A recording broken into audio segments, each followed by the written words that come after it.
ஆசிரியர்கள் அனைவருக்கும் வணக்கம். இன்னைக்கு நீதிமன்ற வழக்கோட இறுதி முடிவு, இறுதி தீர்ப்பு என்ன அப்படிங்கிற மாதிரி நிறைய பேர் கேட்டுட்ருக்கீங்க. இன்றைக்கி வந்து பார்த்திங்கன்னா நீதிமன்ற வழக்கு பிடிபிஆர்டியினுடைய தடையாணை வழக்காக இருக்கட்டும், அதே மாதிரி வந்து பார்த்தோம்னா நீதிமன்ற அவமதிப்பு வழக்காகட்டும், 2 வழக்குகளும் வந்து நீதிமன்றத்தில் விசாரணைக்கு வந்தது.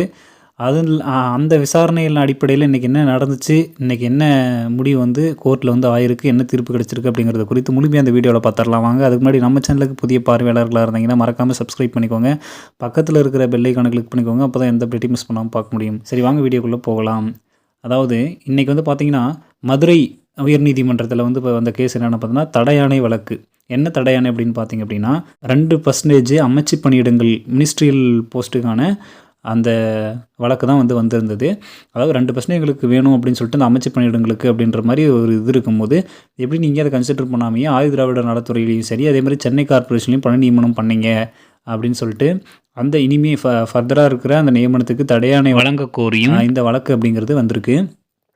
அதே மாதிரி இன்னொரு வழக்கு என்ன அப்படின்னா சென்னை உயர்நீதிமன்றத்தில் அவமதிப்பு வழக்கு, நீதிமன்ற அவமதிப்பு வழக்கு வந்திருக்கு. 410 ஆசிரியர்களுக்கு வேலை போட்டு தான் அடுத்து அப்பாயின்மெண்ட் பண்ணணும் அப்படிங்கிறத ஃபாலோ பண்ணாமல் போஸ்டிங்ஸ் போட்டதுனால நீதிமன்ற அவமதிப்பு வழக்கு அப்படிங்கிறது வந்தது. ஸோ இந்த 2 வழக்குமே வந்து பார்த்திங்கன்னா இன்றைக்கி ஓரளவுக்கு விசாரணைக்கு வந்து வந்திருக்கு. அதே மாதிரி இதுக்கான இன்றைக்கி என்ன நடந்தது அப்படின்னு பார்த்தீங்கன்னா, இதை வந்து நெக்ஸ்ட் வீக்குக்கு வந்து பார்த்தோன்னா இதுக்கான ஹியரிங் வந்து பார்த்தோன்னா தள்ளி வச்சுருக்காங்க. ஸோ மீண்டும் தடையாணை அப்படிங்கிறது கிடைக்குமா, இல்லை அந்த தடையாணையை உடச்சிட்டு அப்பாயின்மெண்ட் பண்ணுவாங்களா, என்ன ஆகும் அப்படிங்கிறத நம்ம நெக்ஸ்ட் வீக்கில் தான் தெரிஞ்சுக்க முடியும். நன்றி.